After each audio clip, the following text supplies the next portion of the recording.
Indiana Jones is a film icon like Rocky and Rambo. He's a university professor and an archaeologist. He's not superhuman. He's a normal guy who uses his whip and brains to get out of trouble. George Lucas created Indy. He was inspired by the Republican action-adventure series of his youth. Crystal Skull, the latest movie, is 10 years old now, so I'm going to rank the Indiana Jones movies from worst to best. I know there's a TV show, but I haven't seen it. Coming in last place is Indiana Jones and the Temple of Doom, the darkest Indiana Jones movie. Spielberg and Lucas were going through breakups at the time. Some Indian cult were the villains. They sacrificed people. So yeah, this movie was really intense. Some kids were traumatized. Their parents protested.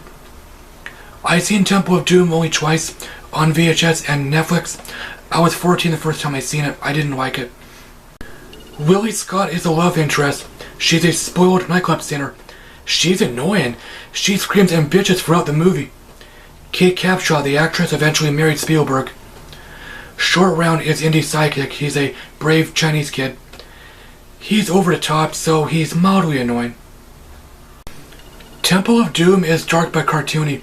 There are a few ridiculous things, like these characters skydiving in a raft and surviving, and Indy getting hurt because some guy's poking a voodoo doll. There's nothing wrong with being mindless, but there's a limit or a thin line. People can't always suspend their disbelief. Coming in at number 3 is Indiana Jones and the Kingdom of the Crystal Skull, the 4th movie, like I said. It was heavily hyped because of the huge gap between movies. It was a huge hit, but people were split, like with the Star Wars prequels and Iron Man 3. I seen Crystal Skull in the theater. I enjoyed it. I thought it was good at first, but after a while I realized it's fine. Crystal Skull takes place in 1957, so you actually feel the gap in between Last Crusade and Crystal Skull. The Cold War was serious in the 50s, so the Russians were the villains. They were researching psychic abilities or psychic warfare so they can brainwash people. Cate Blanchett plays Colonel Arlena Spelko. She was fine. She was a fan growing up. She actually wanted to be in Indiana Jones rather than one of his girlfriends. Shia LaBeouf plays Mutt Williams, Indy's son. I think it's a minor spoiler. Some people thought he was bad. I thought he was okay. Mutt is a motorcycle hood, a rebel. Shia was a huge actor back then. He was everywhere after Transformers came out. I'm honestly not a fan. I don't mind him. Apparently he's a douche. Crystal Skull is ridiculous. It's like the writers or George Lucas were drunk. Indy is superhuman despite his age. He never gets hurt. Everyone remembers the infamous fridge scene. Nuke in the fridge! Apparently Lucas is fascinated by aliens because the aliens or interdimensional beings were his idea. There are some cheesy effects like that alien. This movie overused CGI, which was disappointing. Coming in at number 2 is Indiana Jones and the Raiders of the Lost Ark, the first movie. Spielberg wanted to make a James Bond movie or any globetrotting adventure.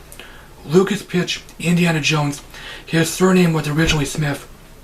I might as well say I owned Raiders on VHS. Indy and Marion has to find the Ark of the Covenant before the Nazis do. I was familiar with the Ark because I grew up in a witness household. My dad and stepmom are witnesses. I had to skip the flaming head scene, no big deal. I remember my dad saying you have to be careful with the Indiana Jones movies because of the supernatural stuff, or one simple word, spiritism. He only seen Raiders and Crusade. I know in my heart I told him about Crystal Skull. He wasn't comfortable seeing it. I'm sure everyone was blown away by the action, especially back then. It was all done for real. The truck chase was the best scene, period. I remember Lucas saying it actually inspired the series. If Indy were superhuman, yeah, that scene still could have worked. I remember Spielberg claiming they were given an 85-day shooting schedule. They shot the movie in 16 days. I call bullshit on that. There's no way in hell you can shoot an action movie in 16 days. 36 days? Maybe. Coming in first place is Indiana Jones and the Last Crusade, my favorite Indiana Jones movie. It was meant to be the last one. I guess Raiders is a big favorite. It's a father-son story. Indy and his dad are searching for the Holy Grail before the Nazis do. Sean Connery plays Henry Jones Sr. He's a tough guy, but he's no fighter. He's obsessed with the Grail. He and Indy are estranged, but their mission allows them to work out their differences. Spielberg casted Connery because James Bond actually inspired Indiana Jones. River Phoenix plays young Indiana Jones. He and Harrison Ford played father and son in The Mosquito Coast. It was fine. Last Crusade has a lot of jokes. Maybe some people feel the humor's forced. One running gag is Henry calling Indy Jr., which irritates him. So yeah, these characters have good chemistry. Marcus has a larger role. He's portrayed as an idiot. So what can I say about the action? It's a lot of fun. The dogfight was cool but brief. The green screen's really dated. Thanks, as always, for watching, guys. My Twitter link is down below. How do you rank the Indiana Jones movies? Do you hate Crystal Skull? Indiana Jones 5 will get made next year. Yes, Harrison Ford is playing Indiana Jones once again.